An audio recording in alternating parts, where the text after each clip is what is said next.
British east India company के India आने से लाखों किसानों की जिंदगी बदल गई। कंपनी को प्रॉफिट चाहिए था, इसलिए उन्होंने एक ऐसा जमीन का टैक्स सिस्टम बनाया जिससे उनकी तिजोरी भर जाए।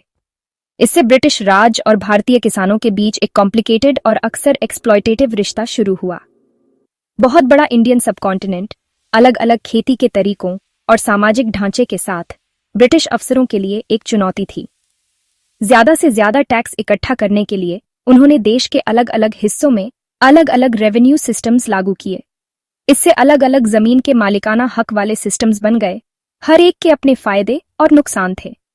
ब्रिटिश लोग इंडियन जमींदारी सिस्टम को ठीक से नहीं समझते थे, इसलिए वो टैक्स इकट्ठा करने के लिए बिचौलियों पर निर्भर रहते थे।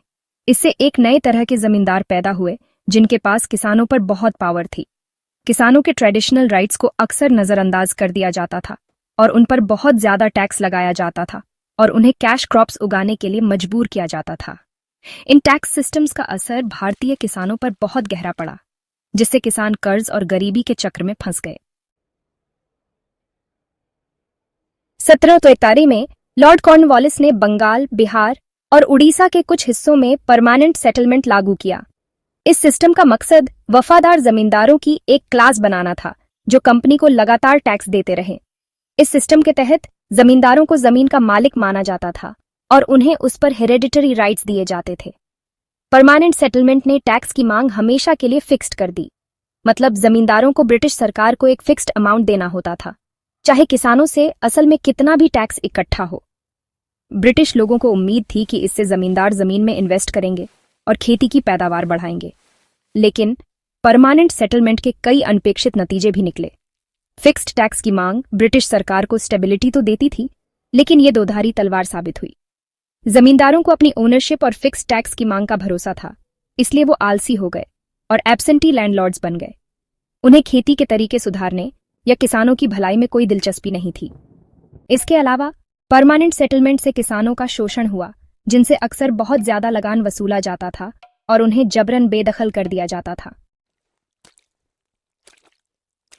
परमानेंट सेटलमेंट के उलट रैयतवारी सिस्टम ने ब्रिटिश सरकार और किसानों, जिन्हें रैयत कहा जाता था, के बीच सीधा रिश्ता बनाया।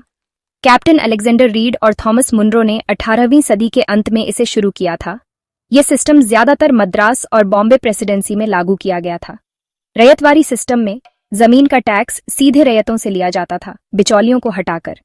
टैक्स जमीन के डिटेल्ड सर्वे के आधार पर लगाया जाता था, जिसमें जमीन की उपजाऊ शक्ति, सिंचाई की सुविधा और फसल की पैदावार जैसी चीजों को ध्यान में रखा जाता था। रैयतों को जमीन पर मालिकाना हक दिया गया था, लेकिन अगर वो समय पर टैक्स नहीं देते थे तो उनकी जमीन छीन ली जाती थी। ब्रिटिश लोगों का मानना था कि यह सिस्टम ज्यादा फेयर होगा, क्योंकि इससे बिचौलिए जमींदार खत्म हो जाएंगे और किसानों से सीधा संपर्क होगा। हालांकि रैयतवारी सिस्टम अपने सीमिंगली फेयर ढांचे के बावजूद अपनी कमियों से भरा था। टैक्स अक्सर बहुत ज्यादा होता था, जिससे किसानों के पास बहुत कम बचता था। बदलते बाजार भाव और फसल की पैदावार के आधार पर टैक्स दरों में समय समय पर होने वाले बदलाव ने किसानों की अनिश्चितता और वल्नरेबिलिटी को बढ़ा दिया। 19वीं सदी की शुरुआत में शुरू किया गया महालवारी सिस्टम जमीन के टैक्स के एडमिनिस्ट्रेशन का एक मिला जुला तरीका था। यह सिस्टम, जो ज्यादातर उत्तर भारत में लागू किया गया था, परमानेंट सेटलमेंट और रैयतवारी सिस्टम दोनों के एलिमेंट्स को मिलाता था। महालवारी सिस्टम के तहत टैक्स का सेटलमेंट लोगों के एक ग्रुप के साथ किया जाता था, जो अक्सर एक ही परिवार या गांव के होते थे और जमीन के जॉइंट मालिक होते थे। टैक्स पूरे गांव या माहौल की पैदावार के आधार पर लगाया जाता था और टैक्स देने की जिम्मेदारी पूरे गांव की होती थी। टैक्स या तो गांव के मुखिया से या इंडिविजुअल किसानों से लिया जाता था, जो लोकल रीति रिवाजों पर डिपेंड करता था। ब्रिटिश लोगों का मानना था कि यह सिस्टम कम्युनिटी की भावना और साझा जिम्मेदारी को बढ़ावा देगा। हालांकि महालवारी सिस्टम इंडिविजुअल और सामूहिक जिम्मेदारी को बैलेंस करने की अपनी कोशिश के बावजूद अपनी कम्प्लेक्सिटीज से भरा था। सामूहिक जिम्मेदारी के क्लॉज की वजह से अक्सर गांव के लोगों के बीच आपसी झगड़े होते थे। गांव के अमीर लोग अक्सर टैक्स का ज्यादा बोझ उठाते थे। नील विद्रोह विरोध के बीज बोए गए। नील विद्रोह किसानों के विद्रोह की एक सीरीज थी जो 19वीं सदी के मध्य में पूरे बंगाल में फैल गई। इसने कॉलोनियल खेती नीतियों के एक्सप्लॉयटेटिव नेचर को सामने लाया। नील एक नेचुरल डाई जो यूरोपियन कपड़ा उद्योग में बहुत प्राइज था, बंगाल में ब्रिटिश प्लांटर्स द्वारा थोपे गए जबरन खेती के सिस्टम के तहत उगाया जाता था।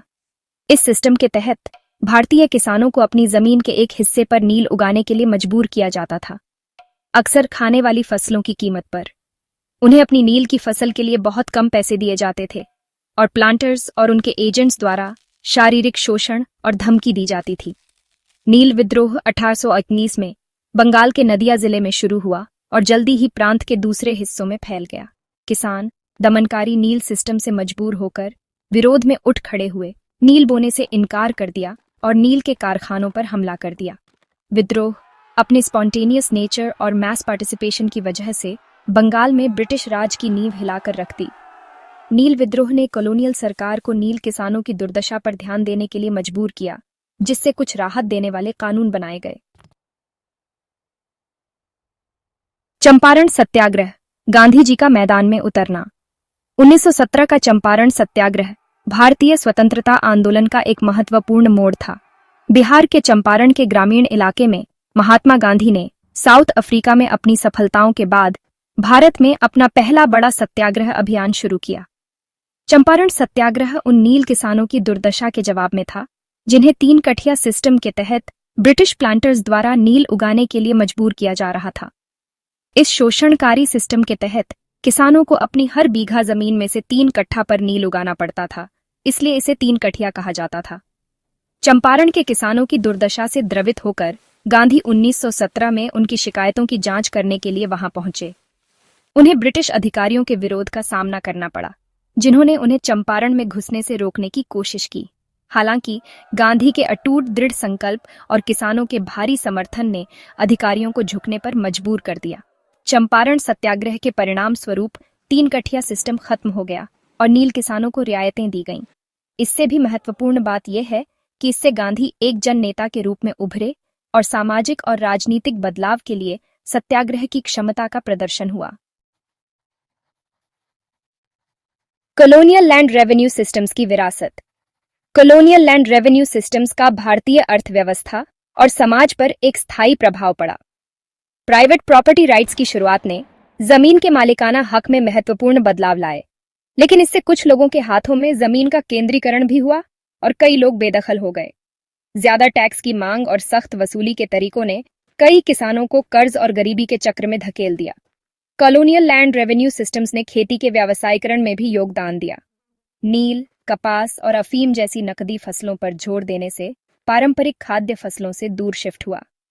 इससे भारतीय अर्थव्यवस्था ग्लोबल बाजार की ताकतों पर निर्भर हो गई, जिससे यह कीमतों में उतार चढ़ाव और आर्थिक झटकों के प्रति संवेदनशील हो गई। कृषि संकट, किसानों की आत्महत्या और ग्रामीण गरीबी की चुनौतियां कुछ हद तक कॉलोनियल काल की शोषणकारी भू राजस्व नीतियों का परिणाम है। निष्कर्ष, शोषण और प्रतिरोध की कहानी। कॉलोनियल भारत में ग्रामीण शासन की कहानी परमानेंट सेटलमेंट से लेकर चंपारण सत्याग्रह तक शोषण, प्रतिरोध और रेजिलियंस की एक जटिल कहानी है। ब्रिटिश ज्यादा से ज्यादा टैक्स इकट्ठा करने की इच्छा से प्रेरित होकर ऐसे लैंड रेवेन्यू सिस्टम्स लागू करते थे जो अक्सर किसानों के पारंपरिक अधिकारों की अनदेखी करते थे और व्यापक कृषि संकट का कारण बनते थे। हालांकि भारतीय किसानों ने दमनकारी नीतियों के अधीन होने के बावजूद उल्लेखनीय रेजिलियंस और प्रतिरोध का प्रदर्शन किया। नील विद्रोह से लेकर चंपारण सत्याग्रह तक किसानों ने अन्यायपूर्ण व्यवस्था को चुनौती दी और अपने अधिकारों के लिए लड़ाई लड़ी। इन आंदोलनों ने न केवल कॉलोनियल प्रशासन से महत्वपूर्ण रियायतें हासिल कीं, बल्कि स्वतंत्रता और न्याय के लिए एक बड़े संघर्ष के बीज भी बोए। इस संघर्ष की विरासत भारतीयों की पीढ़ियों को एक और ज्यादा न्याय संगत और समान समाज के लिए प्रयास करने के लिए प्रेरित करती रहती है।